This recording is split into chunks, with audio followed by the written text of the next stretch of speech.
It's been far too long since I've last seen this Zerg player compete in StarCraft 2. Spawning right here in the upper left-hand corner of our first best of 3 series on a map called Exarch. We're looking inside of the main base of Scarlett. I know she's been busy developing her own game, or at the very least, well, helping develop another game. This is the first time I'm gonna get to see her compete on 5.0.16. This particular match, it is indeed played on the brand new version of the patch.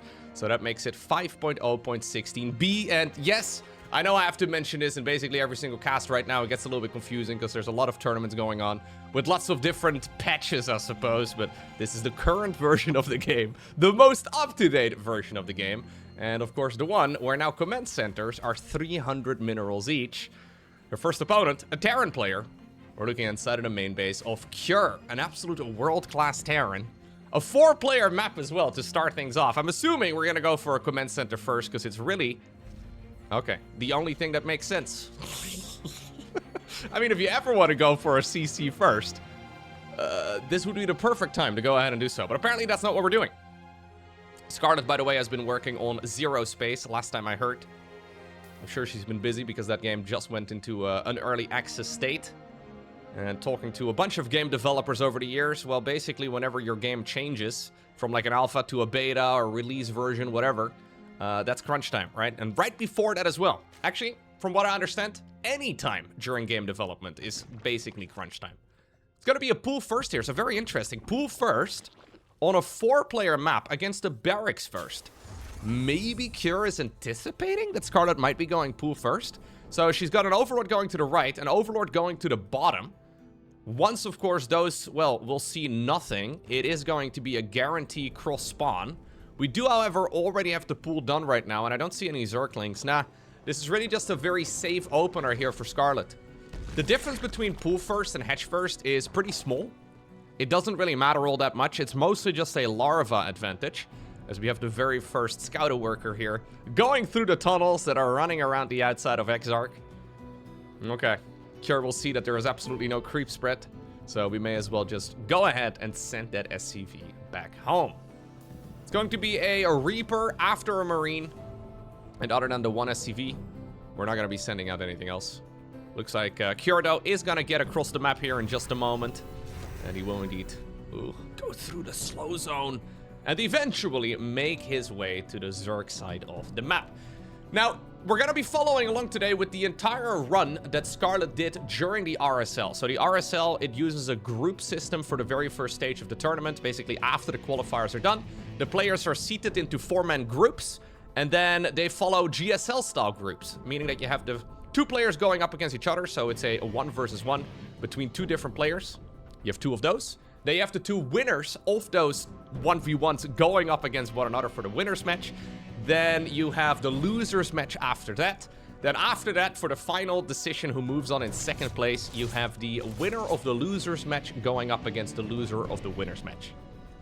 It makes a lot of sense in my head, but I feel like whenever I describe this, it's bringing up more question marks than... anyways, we're gonna look at a bunch of Scarlett games here today. That's effectively what it comes down to. So this should give us a nice update as to where she is currently at, but starting off against somebody like Cure is never an easy task. Although, obviously, when it comes to high-level StarCraft, well, there really aren't any easy opponents, I don't think, especially when there's qualifiers run before an event starts.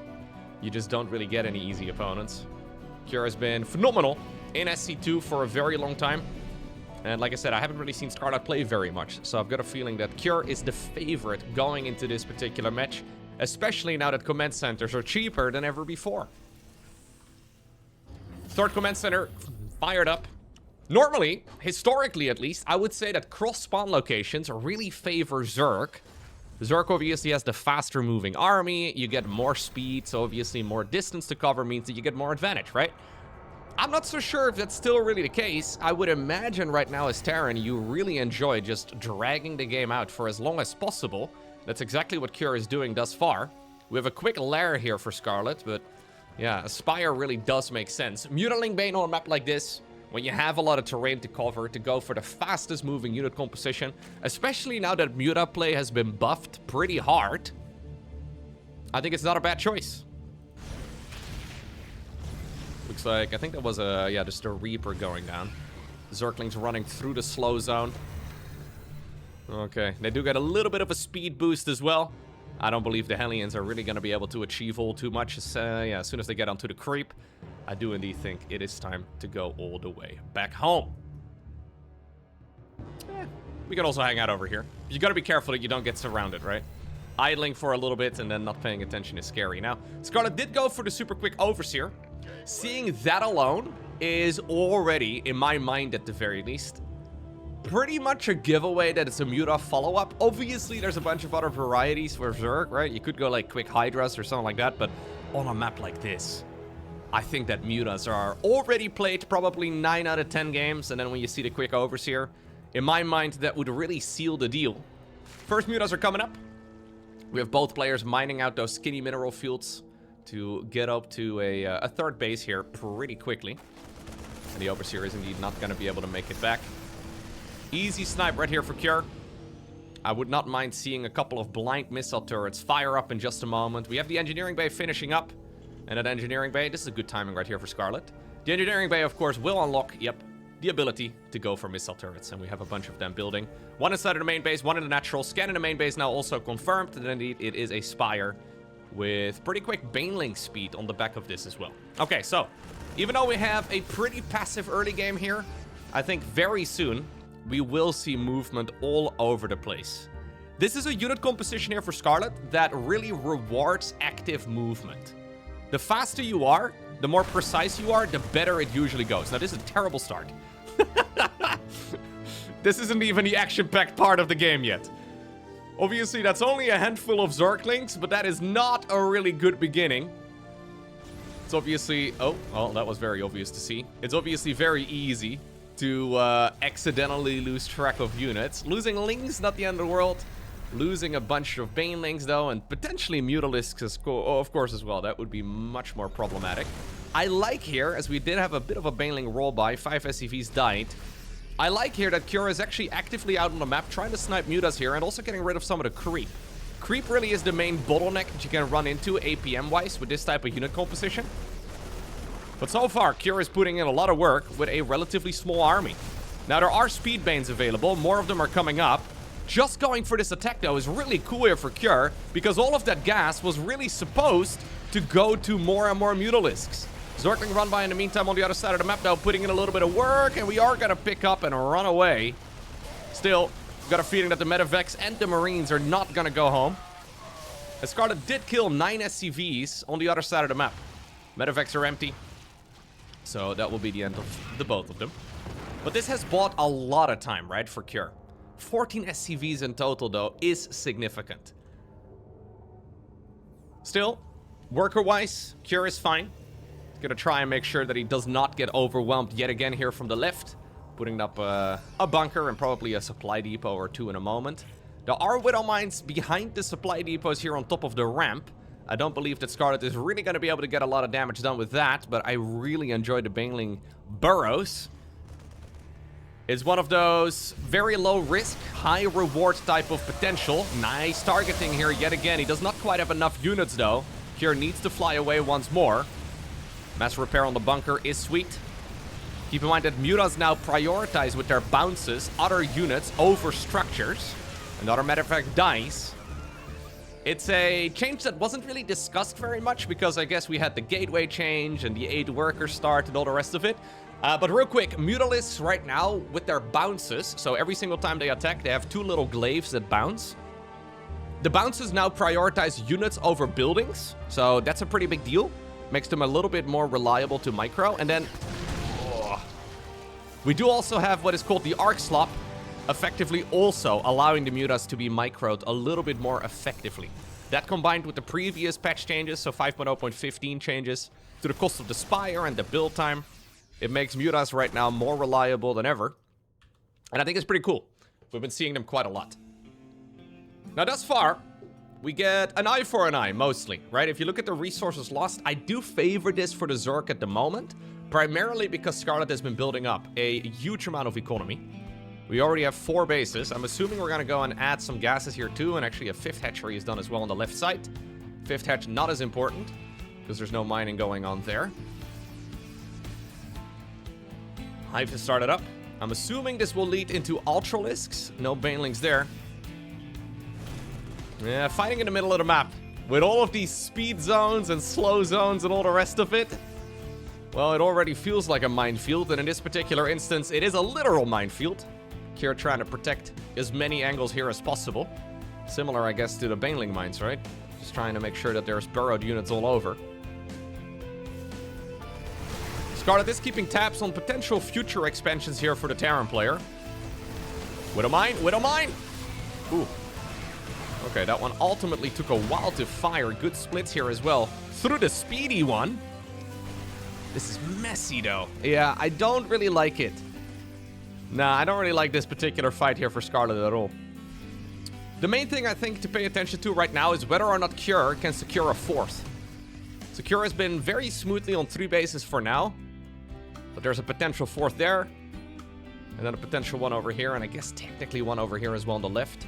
At least as soon as the rocks are gone. Now these rocks are pretty beefy. Okay.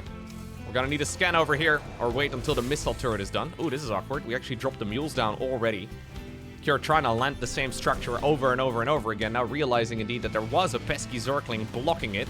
Normal Widow mines behind the high ground. And that's now gonna allow Scarlett to get up into the mineral line.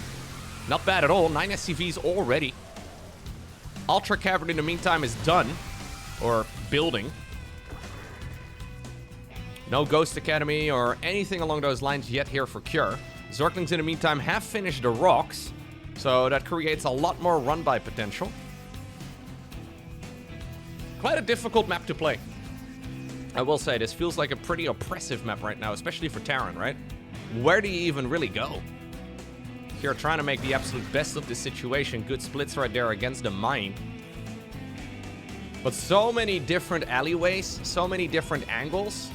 Kind of feels like the entire map is just Zerg, right? If you just pay attention to Cure's vision right now on the minimap, it feels like the Zerg is quite literally everywhere.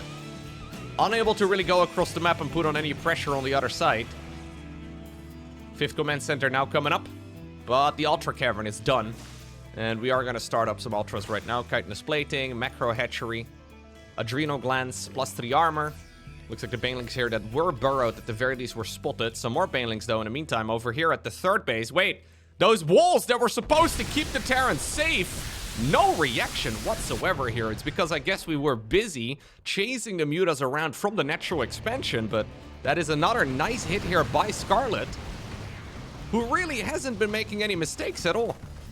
A lot of people are considering this an excellent patch for Terran. But Scarlett is showing us that at least on a map like this, with a very fast-moving army, as long as you stay on top of everything, life's pretty great for the Zerg. Another 19 SCVs die. That's another medevac as well. Medevacs are not cheap, by the way. Losing that many of them really does add up over time. More and more burrowed Banes, man. These burrowed Banes... Okay. Scarlett may be waiting or not paying attention to it just yet. But those burrowed Banes really make it difficult for Terran to go around. You're effectively feeling like you're tiptoeing everywhere. What about these? Okay, Cure did see them coming in. 9 drones, by the way, did die. That's over here on this base. Still, that's another 3 medevacs now too, man. I really don't like this very much for Cure. Scarlett, she's doing a great job here, pushing around. How many medevacs are we on? 7 of them in total right now. Significant. And soon we're gonna have proper Ultras. Already a couple infestors out as well. Fungal growth is big. Even Microbial Shroud is kind of sick, to be honest. 3-3 is moments away from finishing here for the Terran player. Look at the current worker counts, though. 91 versus 54. Microbial Shroud. Sure, why not? Microbial Shroud to allow the Ultras and the Zerglings to kill the Planetary Fortress. Planetary Fortress now feels extremely expensive. It's not bad, though. So, Microbial Shroud, it reduces damage from ranged by 50%. And fun fact, every single Terran unit other than the SCV is ranged. So basically, as long as you're fighting underneath the budget Dark Swarm, you take less damage. I guess Widow Mines, they're considered spells. Doesn't make them melee though, last time I checked.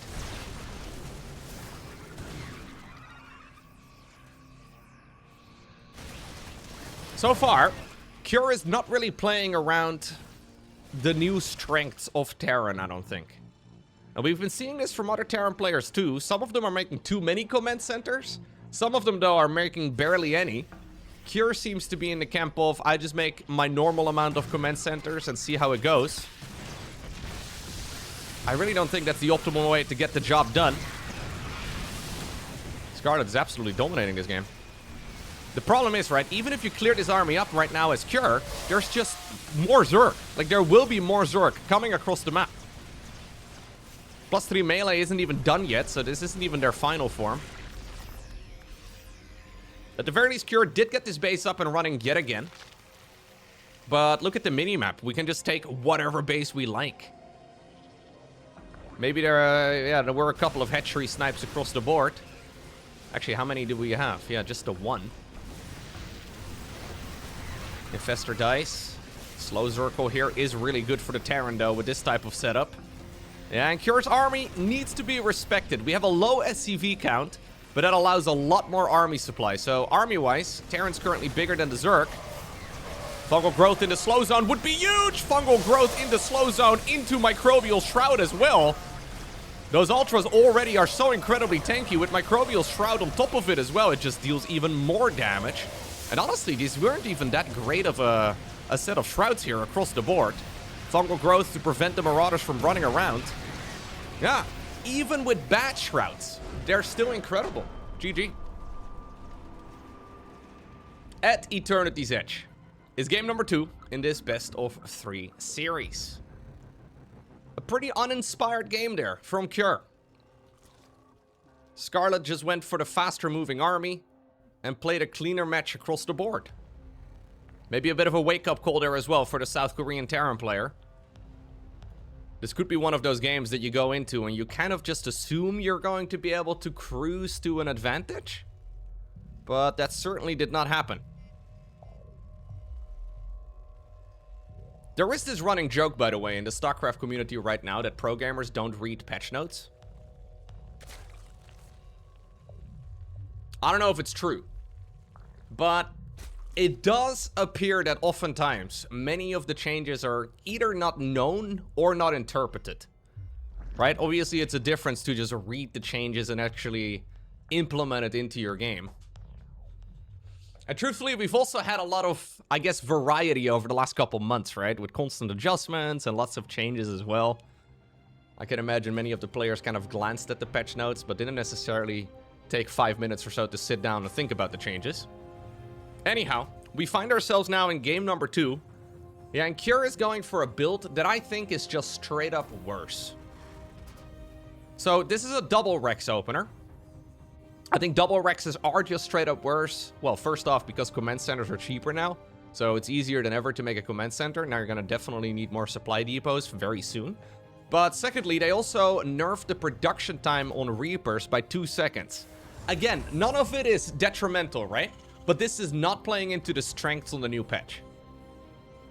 This build is still going to be viable. I'm still, assuming at least it will be quite strong. But this is not really benefiting anything. You could do this patch a month ago more effectively than you can right now. At least relative to what's now technically possible. I guess you could follow it up with a slightly faster second command center now, or maybe you can go really quick triple TC? I don't know. I keep saying TC, by the way. I've been playing too much Age of Empires. Town center, command center. What I'm trying to say is that Cure is going to have a difficult time booming. It's so funny, actually. Like, the terms they use in professional Age of Empires, I mean, they mean the same thing as in StarCraft, but they use different... they use different words, right? So, rather than supply block, guess what Age of Empires players use? They use the term housed. What? They use the term housed. That sounds like the word my little nephew would use. And he's like 6. Anyways, I find it very ironic. Big macro game they call booming. This is also pretty booming, though, right here for the Reaper, because he quite literally blew up.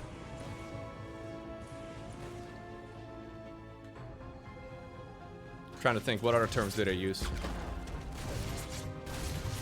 Oh yeah, one thing that really threw me off trying to learn some Age of Empires 2 build orders is that oftentimes they don't use the supply count, but they use the villager count. It's really funky. So you look at a build and they don't actually talk about your total supply. Oh my god, great catch here by Scarlett. Wait a second, Cure just lost 2 Reapers. This is horrible here for the Terran. Now you've delayed your command centers and you're also just losing everything on the other side of the map to units that don't even counter you. Oh yeah, another thing they say, another thing that Age of Empires players say that I find kind of funny, is rather than teching up, or like say going up to Lair or Hive or something along those lines, they call that clicking up. Clicking up. Clicking up. Really? Again, it does sound a little different. It really doesn't sound very good in my mind. This entire game, though, is horrible right now for Cure. I could do the caster thing and make it sound better than it is, but I'm not going to. I'm not gonna lie to you. This is horrendous. Losing the reactor and 2 Reapers, it has completely taken the wind out of Cure's sails. Generally speaking, Terran in this matchup is very momentum heavy. That's the reason you open up with the double Reaper. You try to start up that momentum early on. There's no momentum right now for Cure whatsoever. Cure is gonna have to shift gears here entirely and sit back and play the more passive approach, I think. Because any sort of Terran push that you want to go for right now is going to be delayed massively, or you're gonna have less units. Third base is done. Scarlett also decides to click up. I can't do it. Scarlett is also deciding to go up to Lair. Or as some StarCraft casters call it, she's going up to Layer. Is this just like me learning English at a later age? But like Lair is not Layer. I don't understand. How does that work? Is there like an accent where Lair becomes Layer? Oh my lord, really? Zerglings just killed everything. Cure. I am yapping, but this is a horrible, horrible setup here for the Terran. At the very least, we've got ourselves a faster 3rd command center. So, yeah, that's 200 minerals sooner. But it is still not the type of control we need to see at this level. Scarlett can now basically do whatever she likes. She could go for a timing attack. Alternatively, though, she can just add on more bases and drone way quicker than the Terran can ever get economy out.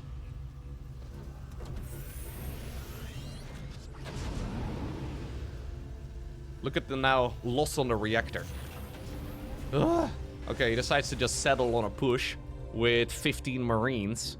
But this is all supposed to be like a well-oiled machine, right? You get your first bit of damage done with the Reapers, then the Hellions can join up with the Reapers and get a couple Creep Tumor kills. Then on the back of it, you get the Banshees, and then this Medevac drop, and then the follow-up pushes. It's supposed to be this momentum-heavy style. It's like an avalanche of Terran. But, well, when the wind doesn't blow at the very first possible opportunity, when the Reapers die, and then all of the units on the back of it also deal less damage than you're supposed to, you just really quickly fall out. So Scarlett is in a comfortable spot, but this is not game over yet. These type of medevac drops, especially in those new pockets, yeah, they can unload fully before the Zerg realizes exactly what's going on. Cure decides to play this safely. 4th hatchery, not building over here, though. There is a base all the way at the bottom of the map. Hive already coming up. There's like a 7-minute Hive here for Scarlett. He's playing a very different style than last time around, by the way. This is the style we see Serral go for all the time. The one where basically you don't want to die to anything stupid. You go Roaches, which in theory keeps you safe against all things Terran. Ultimately, though, I think this is an Ultralisk rush. The Roach is very much so just a stepping stone to not die to anything dumb. It is important, though, to realize that you are not always Serral, though, right? I feel like we've all been in that spot as well, where you're so far ahead and you're like, well, this is what Serral would do. And then you realize, wait a second, I am not Serral! Scarlett is closer than I think pretty much all of us, but it's still scary to play it this passively. Because the game has not started off well for Cure, but if you then drag it out to minute 20, obviously those early game disadvantages start mattering less and less and less. The drops over here are solid, though. We get rid of some of the creep. Nice pickups as well. Secondary drop over here on the left. Ultra Cavern, Baneling Nest, Adrenal Glands, Viper. Scarlett's making a big transition, but this is all very scary. This is exactly what Cure needs to be doing. Yep. Those roaches, they needed to be here before the drop arrived. Excellent push right here by Cure. Cleans up everything. 24 drones down the drain. Massive drop, actually. Just about perfect. And that's exactly where roaches are a little bit more shaky, right? Like, in theory, if they're in the right place at the right time, you take no damage. But if you're not in the right place at the right time and the units have to run on over there, they're far worse than Ling Bane. That is now securing Cure back into this match. 4th command center is just about to be done. 2-2, while a little bit delayed, it is indeed going to be done before too long. Scarlett is going to have a scary attack in her, especially with the chitinous plating finishing. Adrenal Glands, chitinous plating, +2, +3. Fully armored Ultras will be facing off against +2 Marine Marauder. That is something that Scarlett can definitely do some work with. She's also got Infestors out, so fungal growth can obviously always be good. Cure, though, is actually pushing the issue. Cure is just kind of pretending that the early game didn't happen. You know what? Yeah, I don't mind it. You can now abduct sieged up tanks again. It's something very important here for Scarlett. It's pretty much a free tank, actually. She doesn't quite see the exact positioning there, but it would be easy to pick off. Infestors are pretty far back, but nice push right here for Cure. Fungal growths, yeah, nice, but not achieving much. Oh, a beautiful attack here by Cure. Matter of fact, drop in the main base still going around as well. Mostly just a distraction here to try and pull more and more Zerg units away. Ultras are about to spawn. Chitinous plating is on the horizon. If Scarlett can hold on for like another half minute, life's going to be way better. But I've got a feeling that this hatchery is already in a world of trouble. She is going to be able to get fully maxed out Ultras down, though. Still, the Ultras need to engage at the same time. Okay, we have one of them going in from the north. This is the moment where I think Microbial Shroud could be kind of sick as well. Blinding Cloud, though, onto the siege tanks. Is there enough for the Canadian Zork player to try and break through all of this? It does not appear to be the case. We do see a transfusion right now from the Queen onto the Ultralisk. Still, though, look at this. Look at how tanky the Ultralisk has become. Look at the Ultralisk. It's just not dying. Ultimately, the siege tank in the back does decide to retarget, but that just bought Scarlett so much time. Queens as well, they did not inject properly. That's now, I guess, a way to keep these Ultras alive. And to potentially keep the dream alive in this game, too. This was never supposed to happen, though. Imagine if we had an additional 24 drones mining this entire time. I think she holds. I think she just barely holds. We have 7 Ultralisks. And then +3 chitinous or armor here. Finishing as well for the Zerg ground units. Yeah. That was on a razor's edge. There was also a Zerg counterattack in the meantime, killing 9 SCVs. Already, though, 5th command center added into the mix. +3, again, just like the +2, it's been delayed, but it started up now. We really need to not forget about the +3 armor. +3 attack, definitely the more important one, but still. We're going Liberators, Caduceus Reactor, 2nd Starport, ranged for the Liberators as well, after the Medevac energy upgrade is done. Cure is doing an excellent job getting back in this game. I don't think you can really do much, though, about the Ultralisks. That's a lot of units. Oh, really? We're chasing this? A couple of roaches here as well from the early game. Weirdly enough, you kind of want to get rid of the roaches at this point. Look at how tanky the Ultralisks are, though. It's actually insane, right? This is why upgrades are so big. We have some Widowmine drops as well attempted in the meantime. Some Marines and Marauders joining in the fray as well. Zerg doesn't really have proper anti-air, but Scarlett can go for Microbial Shroud. Or Microbial Shroud, Parasitic Bomb. It deals 120 damage, Medevacs of 150 HP, so it's not going to be able to one-shot anything. Scarlett, though, just hold positions over here with the roaches, trying to get rid of them because they're just a waste of supply. Somehow, some way, this Medevac made it out with 2 HP. The one in the main base, not so lucky. But really, all that Cure is looking for right now is a little bit of stability. Cure still saved most of the workers on that base on the left. So worker-wise, Cure's fine. We go for a 5th command center right now, technically the 6th, because one of the CCs did die. And now we're becoming neighbors, at least as far as you can become neighbors here. Scarlett could take the base forward here, which would make him, yeah, extremely close. They would be extremely close to one another, but I don't know if Scarlett wants to allow this. We're going orbital? Dude, if there ever was a spot to go planetary fortress, it would be right over here. I guess Cure is feeling the extra expensive planetary fortress right now. We do have a Liberator going down at the bottom of the map as well, killing a good chunk of drones, but so many SCVs are dying. Microbial Shroud yet again preventing a lot of damage, even though it's again not optimally placed. GG gets gold. Scarlett wins the first best of 3. And that will take us to the winners match. Bottom right hand corner, we once more have Scarlett. This time around, she's going up against a Terran player who we generally don't see sleeping in the early game.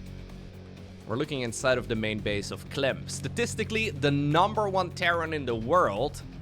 And while Cure may play a very similar style, Clem basically does the same thing better. So I've got a feeling this is going to be a proper uphill battle, but you know what? I thought the previous one was going to be an uphill battle for Scarlett as well. We'll find out. 2 absolute fan favorites, of course. But Clem is just so clean with his execution. There's just not really a whole lot you can criticize Clem for. Maybe he can be a little bit predictable. So especially on the old patch, he loved going triple command center 1-1-1. And while that's predictable, it didn't have a weakness. So yeah, doesn't really have a hard counter. There's not really a whole lot you can do to keep the Terran player occupied there. So look, that previous match, it was... Game #1 was very passive from Cure and just not very, not very well played across the board, if I can be brutally honest. Game #2, extremely sloppy early game from Cure, and while he almost brought it back in the second half of the game, we should have never been in that position in the first place. I would be very surprised if we're going to be seeing a double barracks opener for Clem at all. That first off would be very surprising. But secondly, I would be even more surprised if Clem then also proceeds to lose 2 Reapers for free. That would be pretty bad. Yeah, it's not going to happen.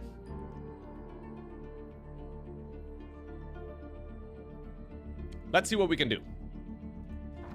Pool, Hatch, Gas, Queen, Drone. There you go. That's the type of casting you guys tune in for, right? This is what I do in the car as well now. I am now of the age where whenever we're driving together anywhere, I now point out things that I see on the side of the road. Cow, car, traffic, McDonald's. This is a sure sign that you're getting older, okay? When you start randomly labeling things that you see on the side of the road. It's not a good thing. I caught myself doing this the other day. I gotta stop. It needs to stop. But maybe I'm just casting my IRL. Yeah, my wife doesn't like it when I cast IRL. Nah, she's not a fan.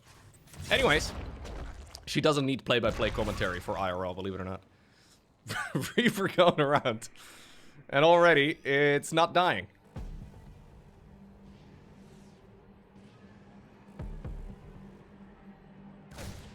The nice thing, by the way, of going pool first as well, is that you can skip out on the Zerglings. So, I think in a lot of Zerg players' minds, pool first is vastly worse than hatch first, right? Because you make a spawning pool before a hatchery. Your queens are out of sync, it just doesn't feel as good. But because you can skip the lings, and you don't really need to get a whole lot of early game larva, the queens are going to be coming out faster, so you can inject quicker. Pool first is maybe like 98% optimal compared to hatchery first at 100%. I really think if you're a ladder hero, you should consider doing pool first pretty much every game. Quick lair here again as well for Scarlett. So maybe she wants to bring out the quick mutas here once again. Overlord snooping around on everything that's going on. But this is just going to be a very conventional, 1-1-1 right here for Clem. But Clem, likewise, also not really playing to the strength of the new patch very much. This is just straight 1-1-1. no real advantage as far as the command center cost reduction goes.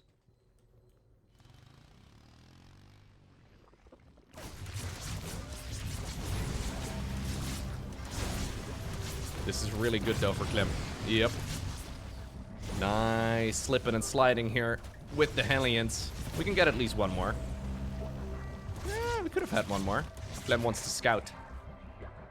He knows the timing of the lair. He sees the timing of the second gas, the lack of saturation. What's kind of ironic is that Clem went into the... I don't know the exact timing of the lair, but I'm pretty sure Clem expected that the lair was already going to be done and that the spire would already be planted. Right? The way he confidently drove up. He looked at the timing of the game and he's like, yo, this lair should be done. The spire should be spotted right now. Not the case. Scarlett may have been ever so slightly late, which in this particular instance may have worked out in her favor. Either way, Hydra Den is going to be picked up instead. It's a Hydra Den. Is this a reactive Hydra Den or was this the plan all along?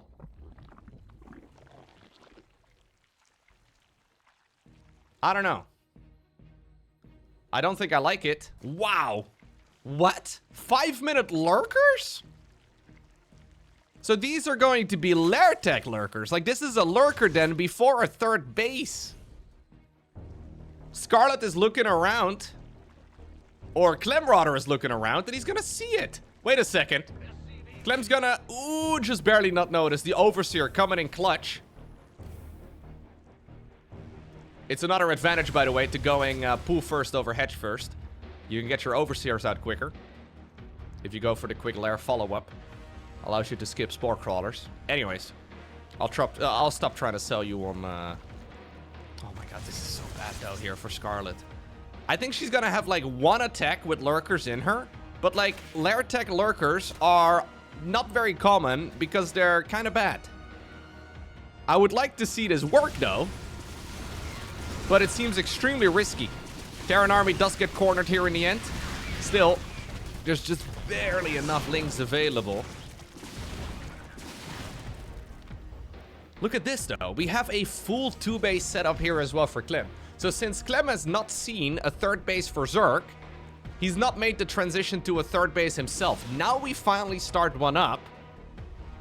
You almost start a little bit, like you start becoming a little bit suspicious about the potential gold base, I suppose. But yeah, he's looking around, picks up a few more drones. Now he's gonna see the lurker den.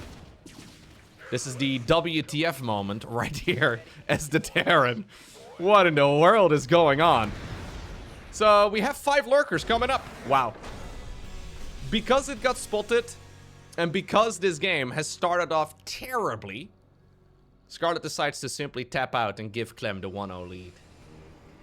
Clem, making game number 1 look easy. And that's the difference. Just micro better. That's effectively what it comes down to, right? What did Clem do differently compared to Cure? Well, very aggressive gameplay, very solid micro. Honestly though, even if the lurker den was not spotted, Clem would still have shut that down.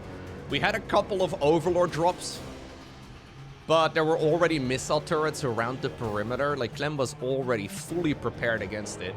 And again, even if you have no knowledge of the lurkers at all, you can scan and surround and micro really well to negate most of the damage. Really, the hive tech upgrades is what makes lurkers very scary. And honestly, 2-base lurker, I think it was probably a response to having that Banshee in the main base. I really don't know if Scarlett was intending on going lurkers right from the start. It seemed like a knee-jerk reaction to getting scouted so early on.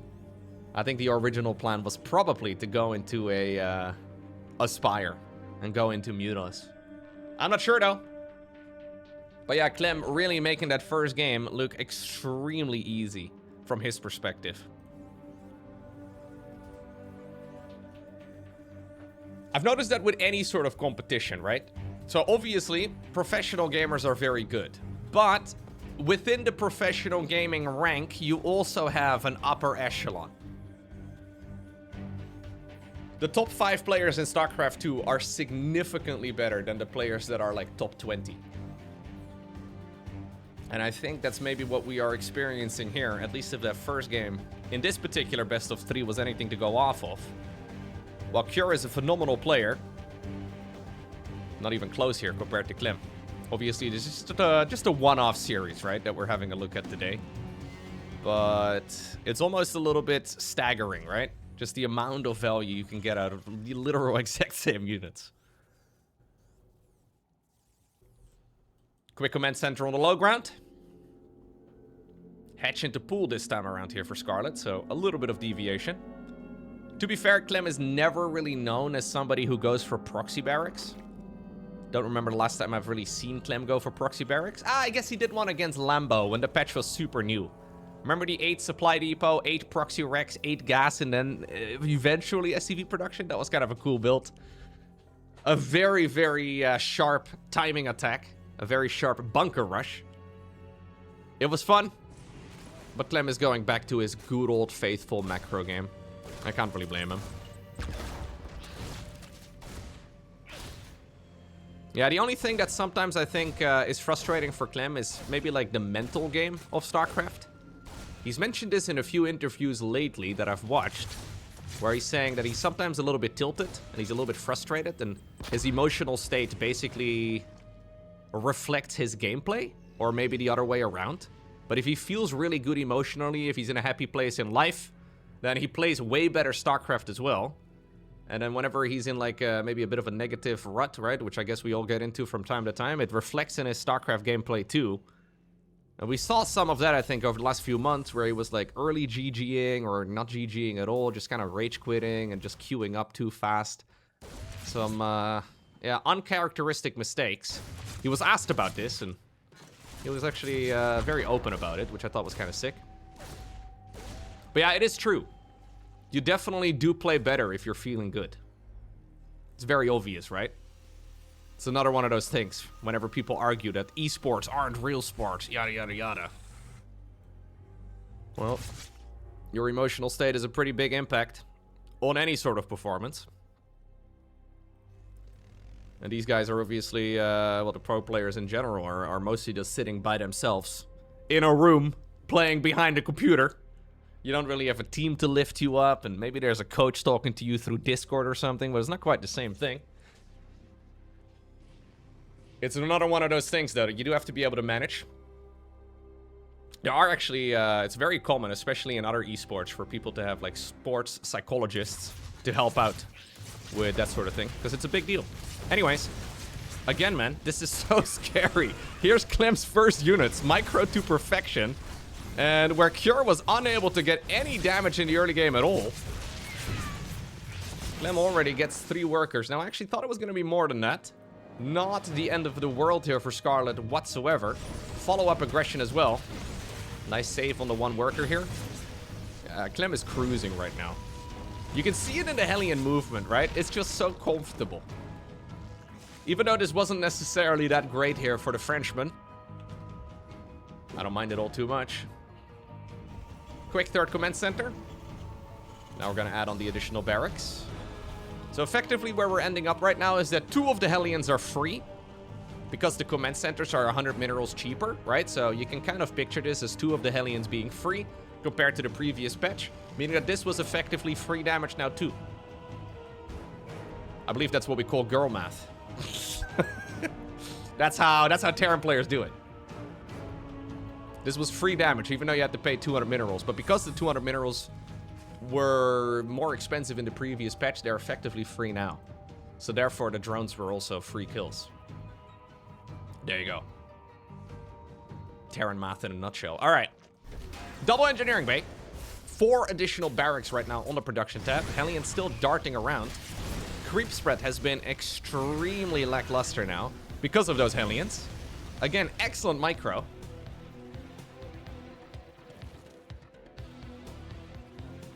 The creep here is a big deal, or the lack thereof. Again, it's that momentum, right? Ooh, snipey snipe, snipey snipe. Big one. Yeah, none of this is going well for Scarlett at all. Hellions going in through the left, Banshees in through the right. Queens here forced to transfuse one another. That means we are not necessarily able to now hit the Queen injects on the back of all of this. At the very least, it's going to be more expensive and a little bit more difficult to put down the creep tumors now that we desperately need. It's a quick Hydralisk den again. You know what? I kind of want to see the lurker drops. Give me the lurker drops now. Double upgrades. Carapace is now a bit cheaper. Pretty big deal, actually.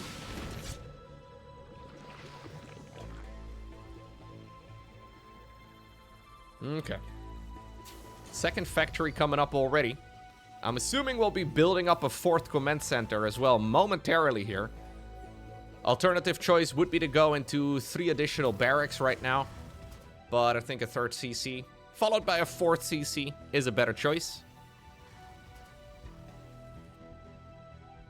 So is this going to be lurkers, by the way? Nah, doesn't seem like it. We're making a lot of Hydras here. 69 drones.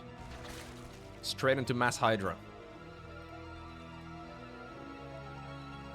Some might say that's pretty nice, but I'm not so sold on the idea, if I'm being perfectly honest with you. Hydra attacks have been really potent when you get these upgrades fast, right? But in this particular instance, Clem is going to finish his upgrades before Scarlett is going to be able to finish up hers. Hatchery on the left right now in a world of trouble. There should be enough Hydras available to at least prevent that from being absolutely critical. 4th command center, by the way, and the safety of the natural. Push on the other side of the map still ongoing. More and more Hydras. Wait a second, how many Hydras are we making? It's gonna be only Hydras here in a moment. We're gonna have 24 Ultralisks available. Just make Hydras. Interestingly enough, we're having a bit of a siege tank transition. So from siege tanks into Widow Mines right now. I think against Mass Hydra, the last thing you want actually is Widow Mines. Siege tanks are actually significantly better. Alien's still going around, by the way. They're so annoying. Well, I think there's eventually going to be enough Hydras to push this all away. But at this point, it's only Hydras. Yeah, 20 Hydras. 20-odd Zorklings as well. We don't even have a Baneling Nest. So this is a Brood War unit composition. Maybe a little bit of a question mark here for Clem. But Clem apparently is not really too worried about the Ultralisks. I'm guessing we kind of have to go into lurkers at some point. Because any sort of Hydra attack just seems impossible to me. Let's see. Clem's still cleaning up some of the creep here in the middle of the map. Lovely work. Actually, it's not even the middle of the map. It's not even close to the middle of the map. Yeah, Clem is just too fast. He's too smooth. He's too agile. He's too handsome. What do you do?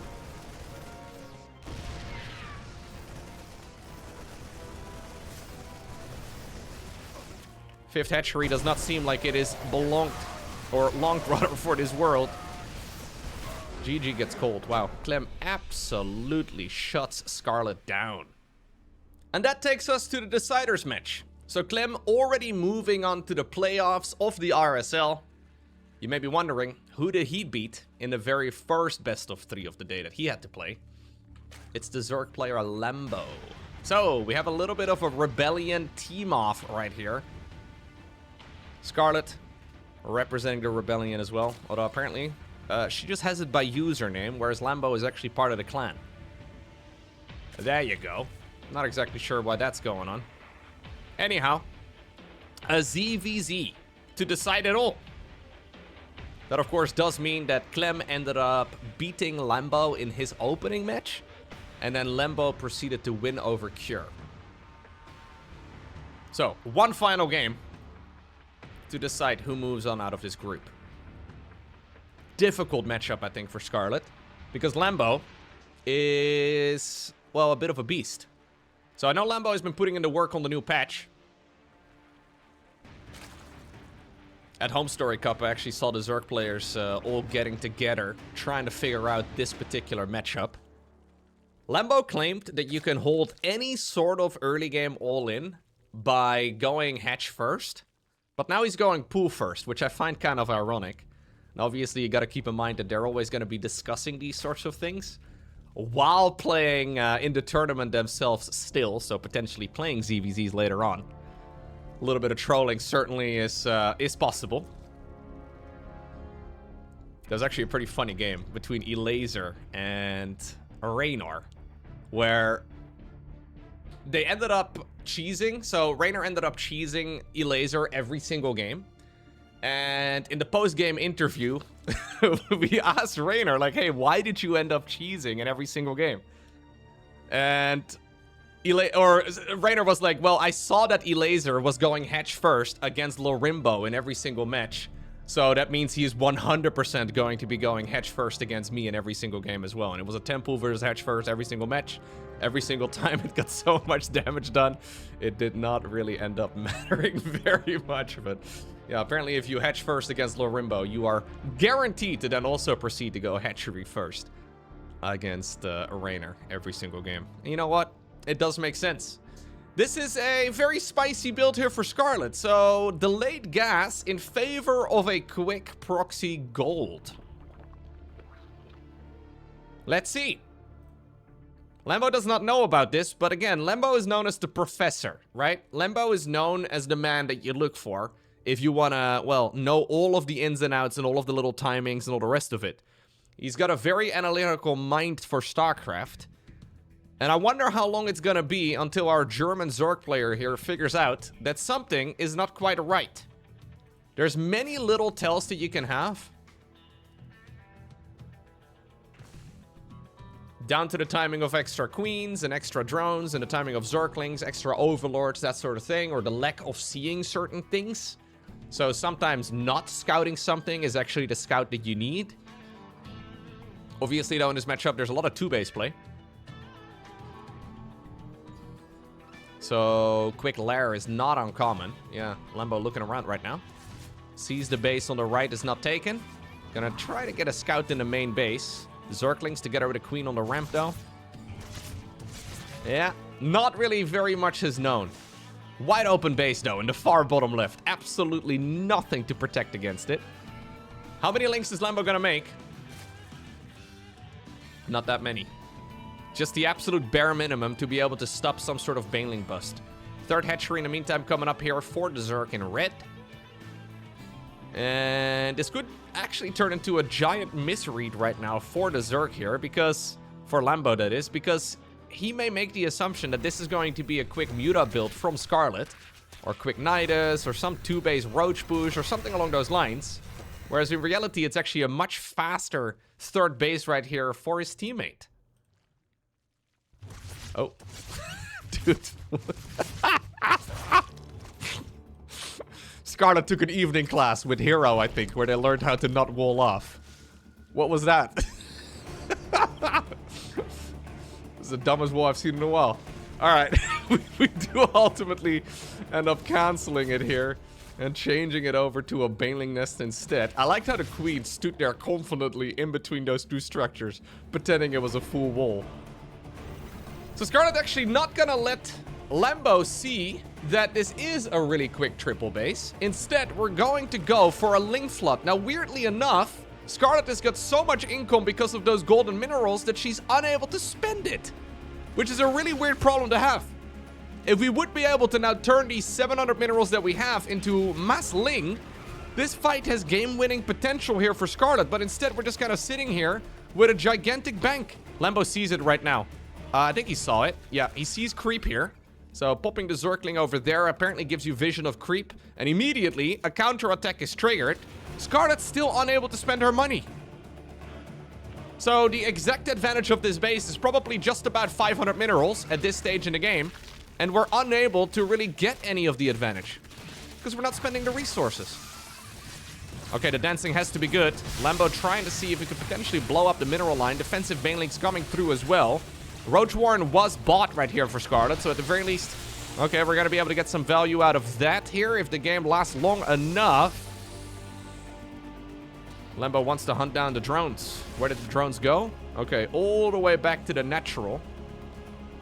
It's a little bit weird. Roach is coming up for both players now. Scarlett will return mining here in just a moment. Finally, we get the money down. Let's see if this Roach follow-up can now actually get some damage in. Weirdly enough, by the way, not really that much damage was done by either two players. Certainly not a great spot right now for Lambo. The macro was slightly problematic for Scarlett in just a short while, but now that everything is spent, this type of attack becomes massively scary. Still though, there's a gigantic number of Zerglings ready to move across. We need the queens on hold position in the ramp. Not going to happen. Not on the wall either, so that's gonna hurt. Roaches in the meantime though, pushing through. Good splits right here on the Banes. Not a whole lot of drones to kill over at the third. Banelings! Connecting with more Banelings! In the meantime, Zerglings are absolutely massacring the mineral line. And that is painful. We also had some units in the bottom left-hand corner sniping more drones. Lambo seems to be holding on to the third base while simultaneously dealing a ton of damage on the other side of the map. Excellent multitasking here. Some German efficiency, we might say. Ay, ay, ay. Ooh, not good. Not good for Scarlett at all. Yeah, sometimes you have all the tools, you have all the income, but then you don't quite have the perfect execution. And you find yourself in a situation like this. Extremely well managed here by Lambo. It has to be said. Lambo lost 2 drones. 2 drones versus 28. That's crazy efficiency. Nice little detonation there as well.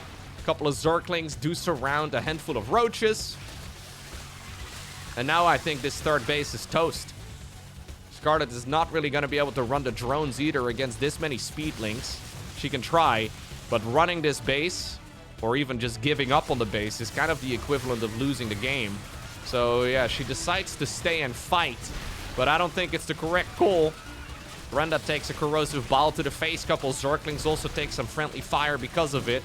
Yeah, the drones want to return to mining over here, but there's nothing protecting them. It's Lambo who wins game number 1. Scarlett playing a really good macro game, at least initially. Then not spending the resources fast enough and getting out microed. Yeah, that's been a bit of a theme so far, right? In all of these games, Clem and Lambo just seem to be the better macro and micro players thus far. And while it's only a couple percentage points here and there, it adds up really quickly.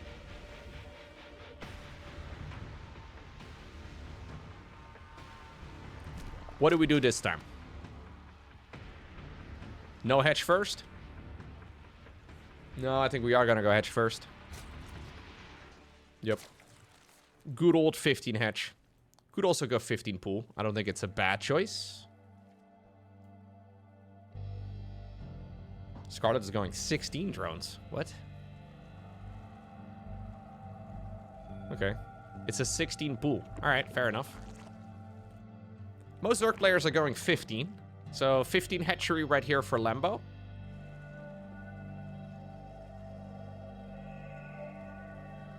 $15 hatch, 16 pool, 17 pool.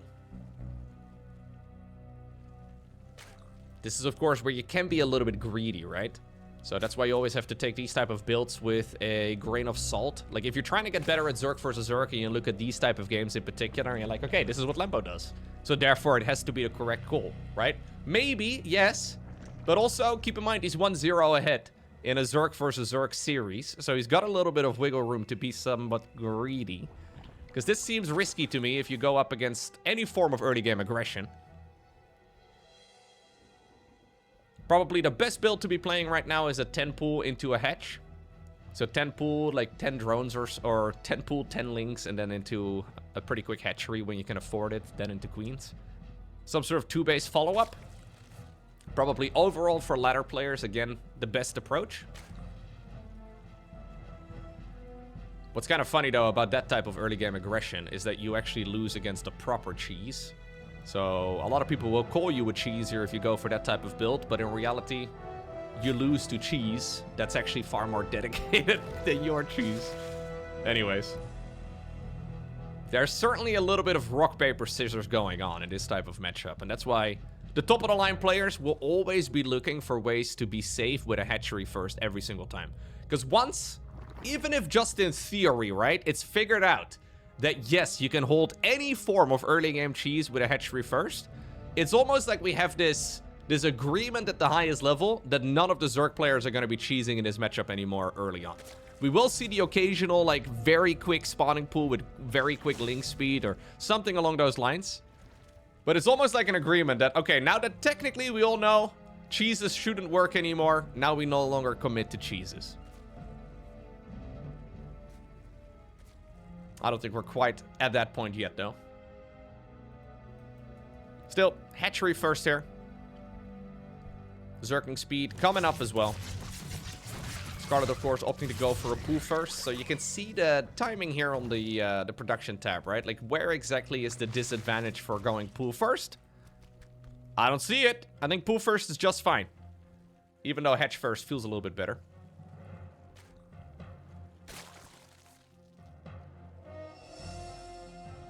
Okay, the links will be coming up right now for Lambo.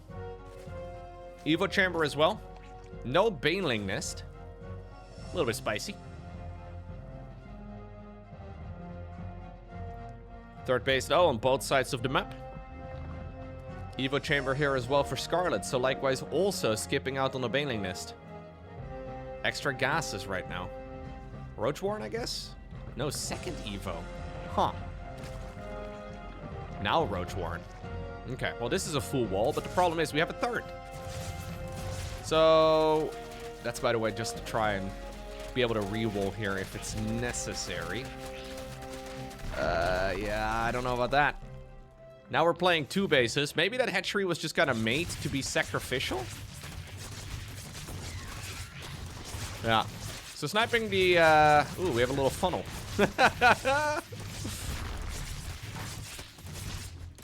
Alright. Yeah, sniping the creep tumor there proved to be quite important. Sometimes you have to kill your own creep tumor.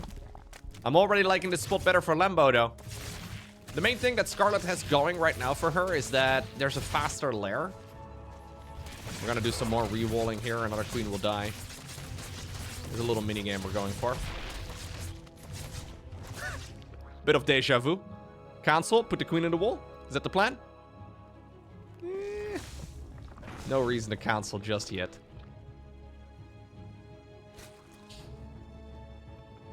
She's gonna cancel. Yeah, you kind of have to. There we go. A roach to take the place of the queen. Okay. Now, I think it's really nice if you get the faster lair to go for a spire. Okay, it will be a spire, but we're also going roach speed, we're also going link speed, we're also going missile and melee armor. So, it's certainly a very low commitment on the spire. Like, we're not going to be able to get that many Mutalisks out. Lambo's going to test the waters right now. The main reason to go for this type of attack right here, if you're Lambo, is to force the opponent to make units. So obviously, if Scarlett right now is going to be making roaches or banelings or anything else that costs gas, it means that there's not going to be as many mutas out, and he knows that it's not possible for mutas to be available just yet. So any sort of move out right now is going to force Scarlett to at least spend resources that could otherwise be dedicated to mutas. Yeah, and now we're just going back home. Still, roach speed is done. No. Ah, it's finishing. Okay. Feels late. Glio reconstitution is going to be done in a moment.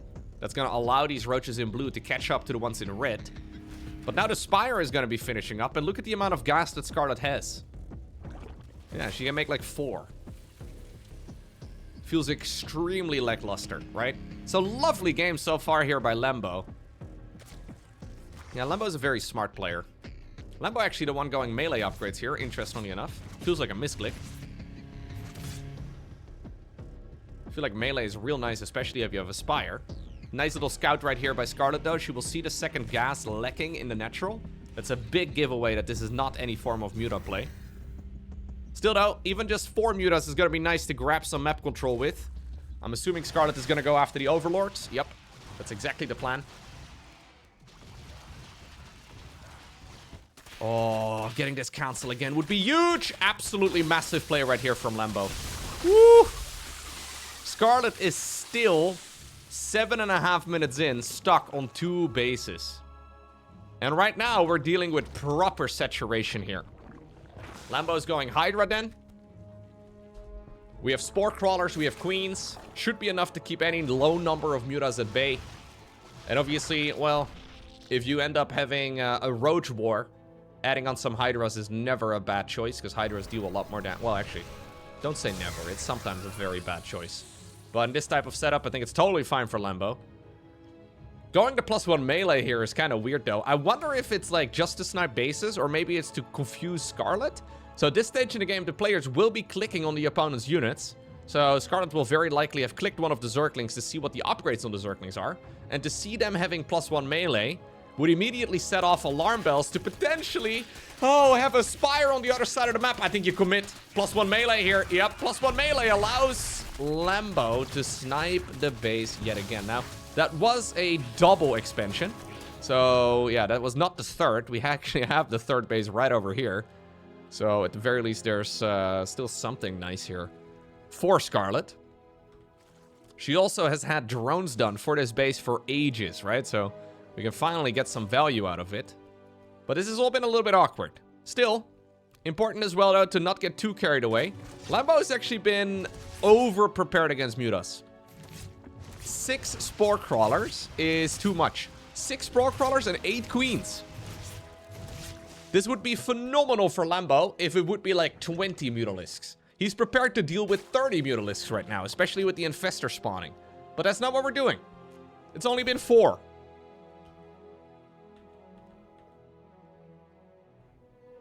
Okay. Let's see what we can do with it. Lambo committing to too much defense. There is certainly such a thing as being too safe.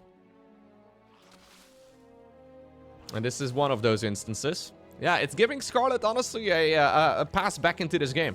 The fact that she was droning up a third base before the third base was done is kind of sick. Now we also had a very greedy fourth base, which makes this entire setup so much better for the Canadian Zerg player than I thought it was going to be.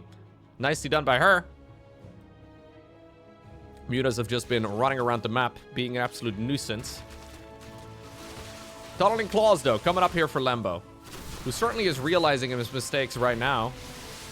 Fungal growth on so many Ravagers. Man, I don't think you could fit more Ravagers in one fungal. But is there enough? Is there enough for Lambo? There's 2 upgrades here as well for Scarlett, by the way. 5 drones do die. Gigantic Zergling counterattack yet again. I don't think there's enough this time around, though, to snipe the base. Yeah. 2 roaches are really nice. Scarlett overextending in the meantime on the other side of the map.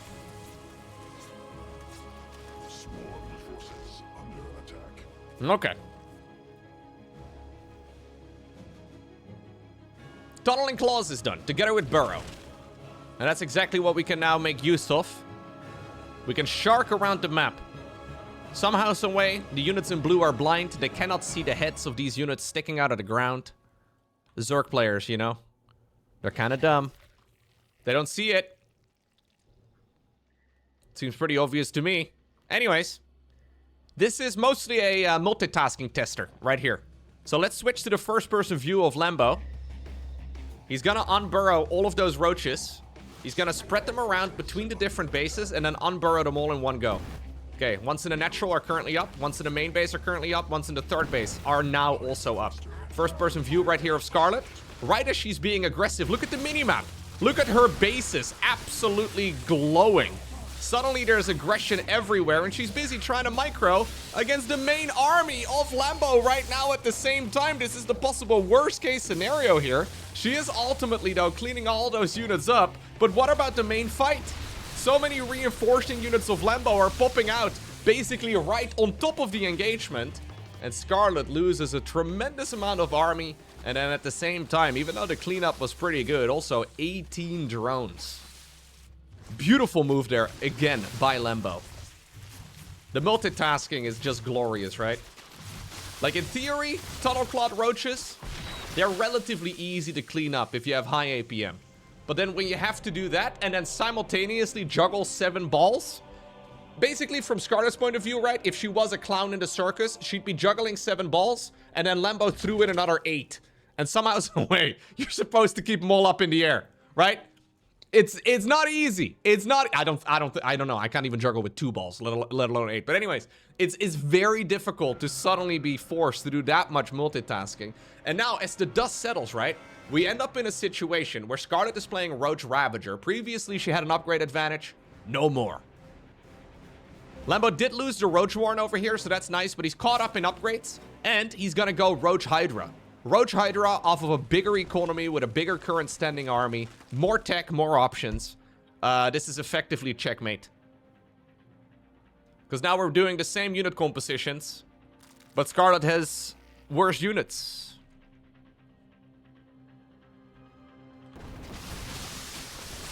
We can obviously continue this for a little bit longer. If the Tunnel Clawed Roaches are now going to force out Spine Crawlers as well, for example, that's very common on the ladder. That's just more advantage for the player that's going Roaches with Burrow. But you know what? I quite like this here for Lambo. No reason to really risk it. We can build on the advantage by going Hive together with Lurker Den.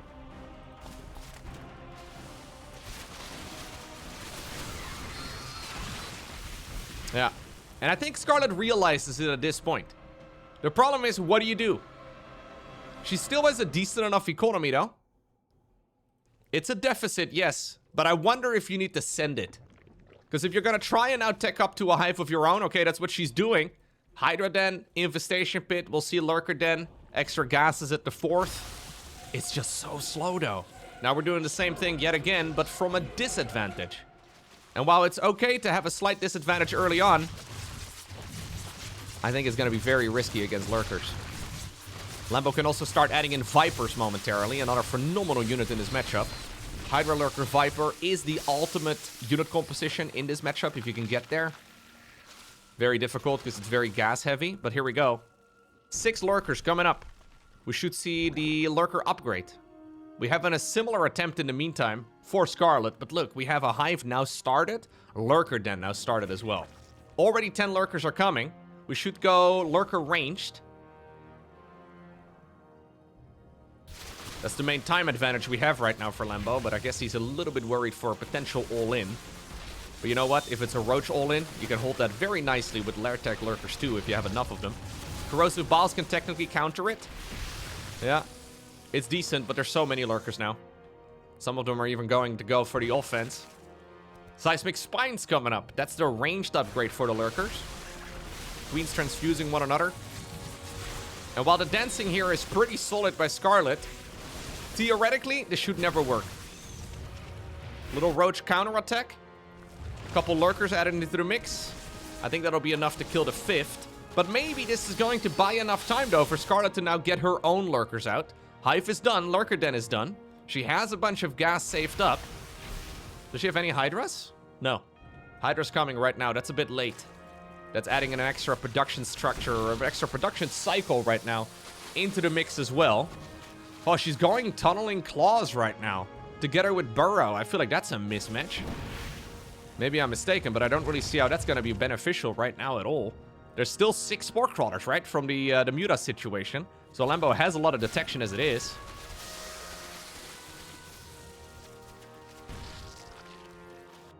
+3 ranged, also really nice. Right now, we're mostly waiting for Lambo deciding to then, well, that it's time to go across the map. If he can get the Lurkers right over here, it's GG. Like, if he can burrow Lurkers over here, there's really nothing Scarlett can do about it. Alternative choice is to sit back and take another base. We do have a 5th base over here. The Roach counterattacks, though, are quite sketchy, right? Does make you feel like there might just be an infinite number of them. Oh, there's so many Roaches here. Oh, beautiful ambush by Scarlett, who does catch a large chunk of this army off guard, but she doesn't have the numbers. Cute attempt. Overseer coming in right now, too. And that'll be the end of those blue Roaches. There is a secondary fight happening on the left side. Still 5 defensive Lurkers in a beautiful star pattern. They're going to be able to push back these units here just fine. And now Lambo is tightening the noose. Yeah, beautiful game. Beautiful game. A very cutthroat approach right here from Scarlett. But this is what Lambo does better than basically anybody else out there. Calm and collected, right? He had an overreaction to the Mutalisks. He saw 4 Mutas. He's like, crap, 8 Queens, 6 Spore Crawlers, and all the rest of it. But ultimately, he does get the job done. Calm and collectedly. A very, again, a very analytical approach. The problem is, right, that sometimes you can, like, figure out what the quote-unquote best approach is, but then when you actually have to execute it in real time, yeah, it may not work out nearly as nicely for you. But this time around, it certainly did, and that means that Lambo moves on, together with Clem, out of this particular RSL group. And sadly, right there for the Cure, and then the Scarlett fans as well, they did not. They got eliminated. GG.